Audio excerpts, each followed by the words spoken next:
Sabes, hace unos días estaba hablando con una amiga sobre, estaba checando más o menos qué tema hacer para algún video porque no tenía la más mínima idea. Y salió esto de los trastornos mentales, ya que, ella está estudiando la carrera, así que me ayudó con varias de estas cosas y con lugares confiables sobre qué buscar y qué no. Y pues bueno, yo realmente no conozco muchísimo de esto, así que fue de gran ayuda, porque son bastante importantes, ya que los trastornos mentales se suelen caracterizar por una alteración que es clínica y significativa de la cognición, la regulación de las emociones o el comportamiento de un individuo.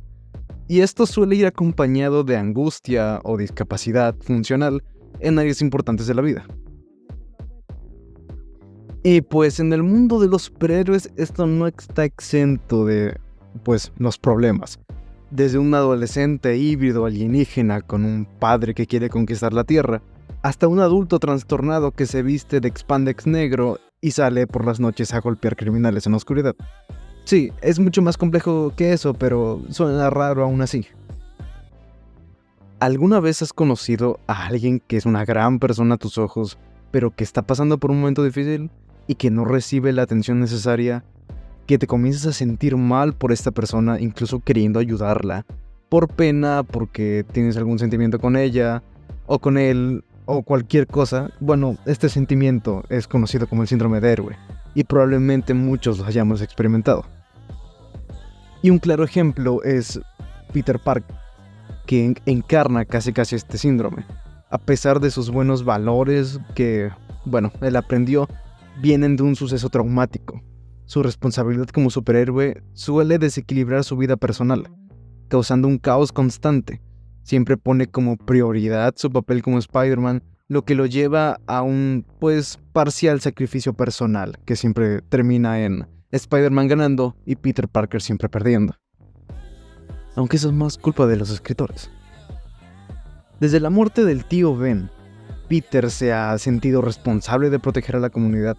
Desde constante presión y culpa, se le dice síndrome del héroe. Lo lleva a sacrificar todo lo que él tiene, pues no puede ignorar el sufrimiento ajeno, lo que lo impulsa a actuar incluso cuando sabe que sus acciones le traerán problemas. Y el síndrome del héroe se llega a caracterizar por un deseo compulsivo de ayudar a los demás, menudo en detrimento del propio bienestar. Spider-Man es un claro ejemplo de esto, como ya dije. Y según el manual de estadístico y, diagnósticos de trastornos mentales, es fundamental poder entender los diferentes trastornos para que se puedan identificar y abordar de la manera correcta. Tengamos esto en cuenta y también este manual porque nos ayudará mucho más adelante.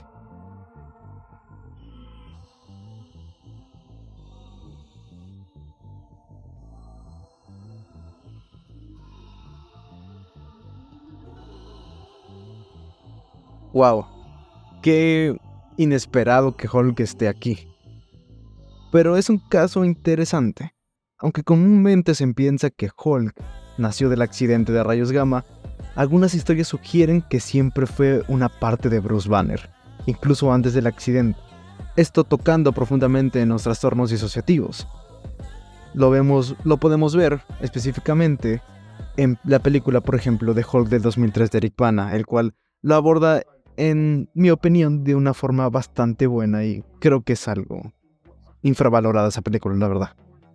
Pero bueno, los trastornos disociativos se suelen caracterizar por una desconexión y falta de continuidad entre pensamientos, recuerdos, entorno, acciones e identidad. En el caso de Hulk, vemos una fragmentación de esta identidad de Bruce Banner, donde Hulk representa una parte de su psique que es primordial y destructiva. Los síntomas disociativos incluyen intrusiones espontáneas en la conciencia y en el comportamiento, y la incapacidad de acceder en información o controlar funciones mentales. Estos trastornos suelen surgir tras traumas como, los que Bruce Banner ha experimentado, por ejemplo, desde niño, como en Immortal Hulk, que se da a entender que la personalidad de Hulk ya existía desde muchísimo antes. La amnesia disociativa de Bruce se muestra cuando no puede recordar lo que pasó mientras Hulk tenía el control. Esto ejemplifica cómo los traumas pueden fragmentar la identidad y la memoria. Además de que Hulk no solo es una manifestación física del trauma de Bruce, sino también una forma de lidiar con su ira reprimida y su miedo. La disociación le permite a Bruce canalizar sus emociones de una manera que de otro modo no podría manejar. Wolverine, bueno, él sufre de trastorno de estrés postraumático.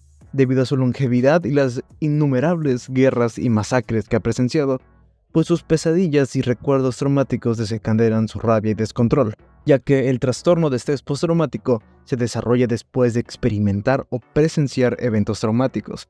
En el caso de Wolverine, su larga vida le ha expuesto a varios tipos de traumas. Por ejemplo, no olvidemos que es el de Stryker, el cual le inyectan todo el adamantium pues en los huesos, y eso pues se podrá regenerar Wolverine, pero el dolor nadie se lo quita, y eso lo podemos ver en muchísimas adaptaciones del personaje, y yo creo que al menos la más importante o la que más se ha visto es en Días del Futuro Pasado, lo cual ocasiona pues cicatrices emocionales bastante profundas.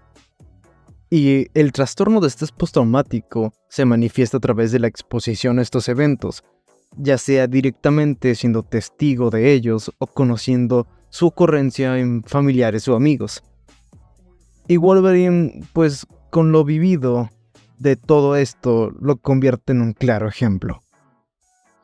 Algunos de los síntomas del trastorno de estrés postraumático incluyen flashbacks, algunas pesadillas, pensamientos intrusivos y una, pues, hipervigilancia constante. Wolverine suele experimentar todo esto, a menudo desatando su ira en respuesta a estos recuerdos dolorosos. Su capacidad de regeneración física, como ya dije, no puede curar las heridas emocionales, o al menos no tanto hasta The Batman, que lo ha visibilizado muchísimo más. Es que, pues el trauma de la muerte de los padres de Bruce Wayne vive con una profunda depresión y miedo a perder a sus seres queridos, al menos en ciertas adaptaciones. Su identidad como Bruce Wayne, pues suele decir que lo convierte en un estorbo, siendo Batman su identidad verdadera, alguien frío, calculador y emocionalmente distante con cualquier persona, a excepción que sea de Gatúbela. Pero bueno, y Bruce Wayne usa su identidad de Batman como un mecanismo para lidiar con el dolor. La pérdida de sus padres fue un trauma que definió su vida, llevándolo a una búsqueda incansable de justicia, siendo que esta misión consume gran parte de su vida, dejando poco espacio para su felicidad personal, si es que le gusta divertirse.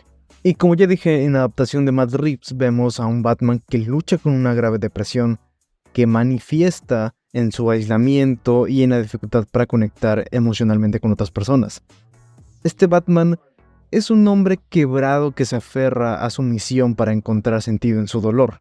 Lo vemos específicamente, él dice que tiene miedo a perder a alguien más cercano, como la escena donde pensó que había perdido a Alfred.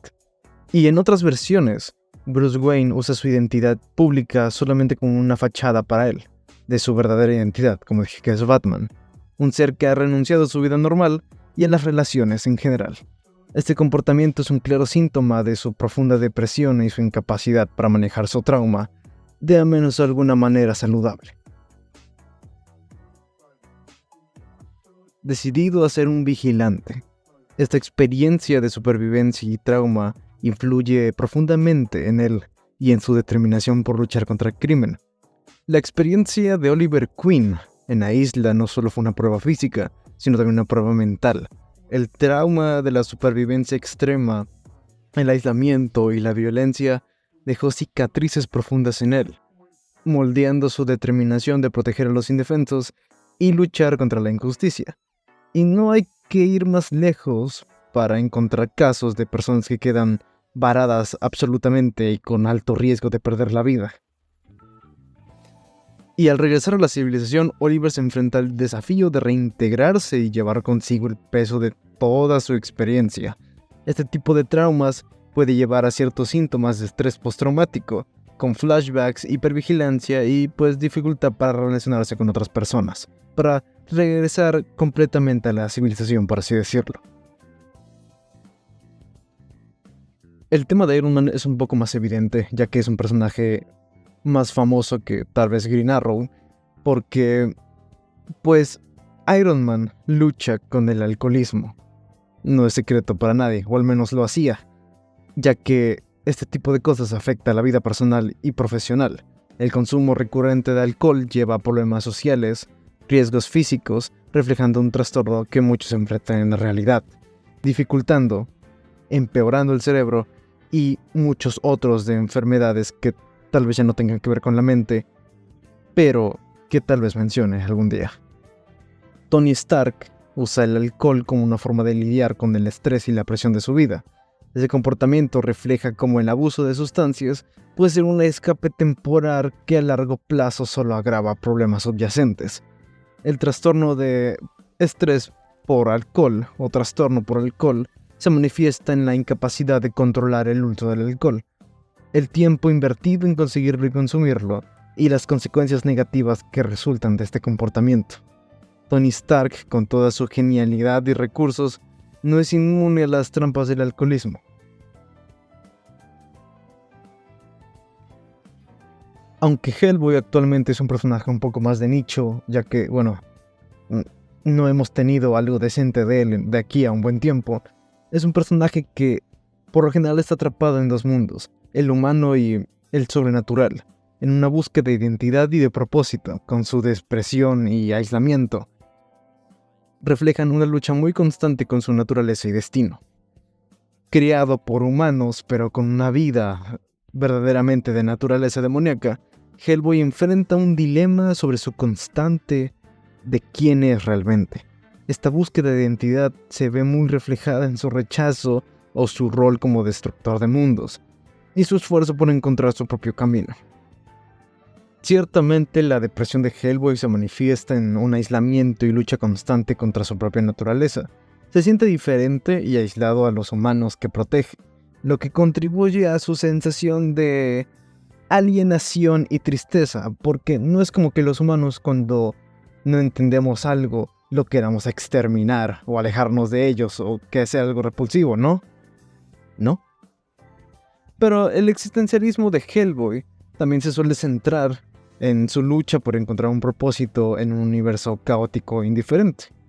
Como un demonio destinado a traer el apocalipsis, lucha con la carga de su destino y lo que significa para su identidad y la moralidad que él tiene. Al final, los superhéroes, a pesar de sus increíbles habilidades, reflejan las luchas humanas que muchos de estos tienen a diario. Sus historias, pues, nos muestran que incluso los más fuertes tienen batallas internas, y es esa humanidad la que los hace verdaderamente heroicos. Y creo que por eso nos vemos bastante identificados con ellos, a pesar de sus habilidades. Como por ejemplo con Spider-Man 2 de Sam Raimi, donde sentimos que simplemente la vida nos tiene algo en contra porque sí, o en Far From Home, donde pues no podemos escapar para siempre de nuestras responsabilidades, que en algún momento tendremos que actuar, afrontar la realidad y madurar. Y más que simplemente mencionar traumas o defectos en este video y señalar y diagnosticar, pues, porque sí, ya cuando, pues eso no es lo que intento hacer, simplemente es una forma de visibilizar y de que las personas puedan entender mejor este tema, pues quiero que sirva de cierta forma para concientizar que si en verdad una persona se siente mal, puedan al menos hablar con personas cercanas a ellos y, en el mejor de los casos, consultar a un profesional, ya que muchas veces se piensa que un psicólogo o un terapeuta son cosas de locos o pues específicamente también del género masculino que no están acostumbrados a hablar sobre este tipo de temas. Porque, bueno, al menos de acá a unos años se están abriendo y permitiéndose ayudar, por así decirlo. Y según la Asociación Americana de Psicología, con su estudio hecho en el 2020, hay un 35% de, por lo menos de los que ellos encuestaron, que no sabía qué era una terapia o cómo ayudarlos. Un 25% también temía ser juzgado como débil por buscar ayuda. Un 18% que no podía pagar la terapia. Un 14% dijo que no podía encontrar un terapeuta de su área con quien se sintiera cómodo. Incluso en varias culturas vemos que ir a este tipo de prácticas está mal visto o como una pérdida de tiempo. Porque en generaciones anteriores, te lo digo, estos temas eran de personas supuestamente débiles. Y con que solo se ignorara el tema, estaba listo. Y conforme han pasado los años, nosotros los hemos comenzado a visibilizar y normalizar un progreso positivo. Y como una buena forma de terminar este video ensayo, la opinión de una amiga que es estudiante en psicología, que me ayudó con mucho de estos temas, porque te digo, yo no sé nada de esto, y tuve que investigar bastante bien. Y pues también me ayudó bastante a dónde ir y dónde no, para no caer en lo irracional. Mr. Morgan, are you okay? Well, never better. Es difícil que un ser humano tome la decisión de asistir a terapia psicológica. Existen varias causas. Las más comunes son pensar que un psicólogo no sirve, creer que es mejor ir con un psiquiatra, ignorar lo que sienten y piensan, tienen miedo a ser juzgados, malas experiencias con psicólogos anteriores. En la actualidad, los jóvenes son considerados generación de cristal. Se preocupan más por su salud mental y muestran cómo es vivir con depresión, ansiedad, TDAH, TOC, etc.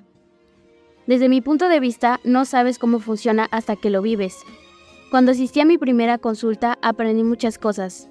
Nada fue como lo imaginé, pues no solo voy a que escuche mis problemas, sino que me proporciona herramientas para poder solucionarlos de manera propia.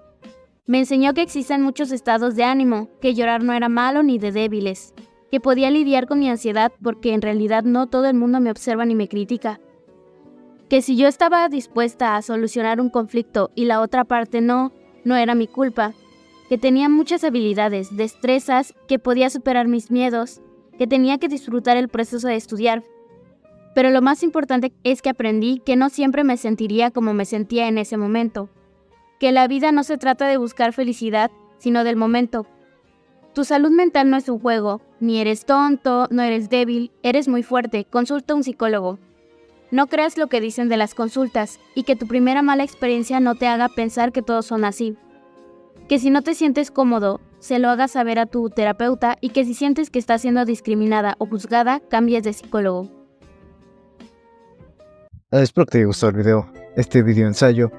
Intento ver más o menos cómo me desenvuelvo en ciertos temas, por eso es que algunos son diferentes y otros no, pero lo importante es tomarse un poco en serio a los superhéroes de vez en cuando. No está tan mal, porque al fin y al cabo, pues nosotros los humanos somos quienes los escribimos y quienes pues podemos teclar cualquier tipo de tema a través de ellos.